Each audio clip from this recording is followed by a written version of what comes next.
All right, I'm here with my buddy Brandon, the bearded chef, and we're going to just share with you a couple ideas about cooking this weekend. We hope you have a lot of fun this weekend and cook some great food. If you think you can't cook, Brandon's going to share a couple of tips with you to help you out and go from there. Brandon, why do people think they don't cook, or what can you do to help people cook at home? So two things. I know most people see recipes and they're like, all right, well, that's a little too complicated, this, that, and the other. First thing is I would say is use recipes as a guideline. It's not the end-all be-all. It's not the Bible of cooking. It's just a guideline. That's it.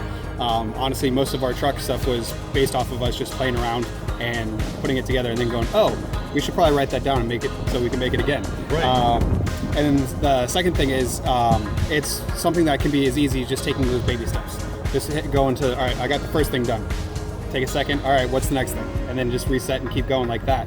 And eventually you get that kind of... Your son is 7 years old. Yes, sir. And is it because his dad's a chef that he can cook? Or is it because it's simple?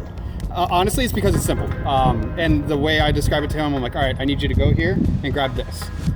You can do that, cool. Now go and take this and bring that over there. All right, now grab this and put this with this. That's it. And he cooks with me all the time. He's on the truck with us trying to hand food and whatnot out. So the two things that you're sharing, number one, don't worry about the recipe. Yeah. Number two, it's really simple. It's really simple.